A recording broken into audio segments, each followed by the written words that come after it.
Welcome to this training, which will allow you to demystify water repellency and waterproofing in technical clothing. Water repellency and waterproofing are two very different terms, although they have a common goal of preventing water from passing through the garment. Their roles, however, are quite distinct. But what is water repellency? Water repellency is the property of a fabric on which water beads and rolls off without penetrating the material. This is done using a water repellent polymer which is applied over the outer layer of the garment. This treatment, commonly referred to as a DWR, durable water repellent, will repel water. Water repellent treatments will nonetheless have their limits, while friction, dust, and the like can make the water repellent less effective. And the difference with waterproofing? The principle of waterproofing is the ability of a fabric to prevent water infiltration, whether in the form of rain or snow. This can be done in one of two ways, either with the use of a coating or a membrane. A coating is a polyurethane, often in liquid form, but can also be in a solid form, which is applied to the fabric. Although it is used for many garments, it does not offer the same level of breathability or performance as a membrane. A membrane, on the other hand, is a flexible, thin layer that is inserted between two fabrics. The use of a waterproof breathable membrane made of tiny holes will help wick sweat to the outside while preventing water from the outside from seeping in. In order to have maximum impermeability, it is necessary to ensure that the entire finish of the garment is also waterproof, such as fully sealed seams, in addition to having waterproofing zippers and various flaps. Beyond Gore-Tex and its well-known membrane, there are several other fabrics that have been developed by different manufacturers. For example, Helly Hansen has their Helly-Tech Professional membrane. For the North Face, it's the Future Light. And at Columbia, it's the OutDry membrane, to name a few. Each has waterproof, breathable properties similar to Gore-Tex and all equally effective. There are three types of construction for technical garments: 2-ply, 2.5-ply, and 3-ply.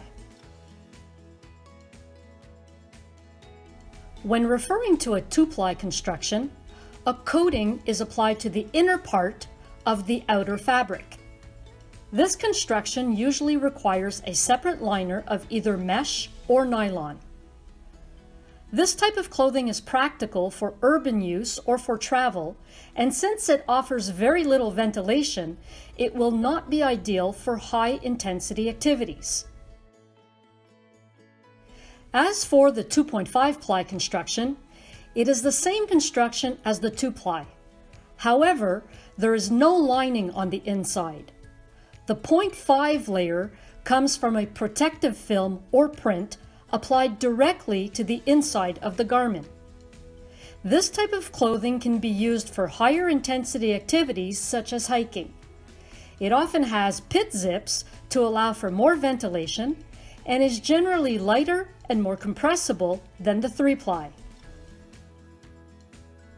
Finally, for the 3-ply construction, here it is a membrane that is bonded between the two fabrics to form a hole.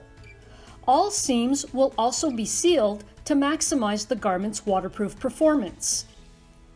Most waterproof breathable garments are also covered with a water repellent to prevent the outer layer of the garment from soaking up water, which would make it heavier and slow the process of evaporating sweat. This type of garment is more robust, a bit heavier, and more durable, while it is made to stand up to the worst weather conditions. It will appeal to the active skier who will spend several hours going down the slopes. Out of the three types of construction, this will be the most expensive. Over time, it is quite normal for the water repellency to wear off. For example, the straps of a backpack can wear down the water repellency on the shoulders. It is also possible that the water repellency is impaired at the knees and buttocks of a child's pants if the latter spends a lot of time on the ground in the winter. The natural wear and tear of these different types of friction, or even dust or body oils, can make the water repellent less effective. That said, when it is observed that water no longer beads or that it beads less on a garment, it is necessary to apply a water repellent treatment. This can be done directly in the laundry with Clothing Repel, or if the water repellency wears off in specific areas, it is possible to spray Grainger's Performance Repel Plus in these areas. To do this, before starting, wipe the garment with a damp cloth. If there are any apparent stains or dirt, ensure to wash the garment before applying the water repellent. Spray the desired area evenly, holding the bottle 10 to 15 centimeters, that is 4 to 6 inches, away from the garment. Wipe off residue with a clean cloth. As for drying, follow the manufacturer's instructions. Once dry, the water will bead once again on the garment. Understanding the difference between water repellency and waterproofing will allow you to better guide your customer so that they can choose the ideal garment to fully enjoy their activity.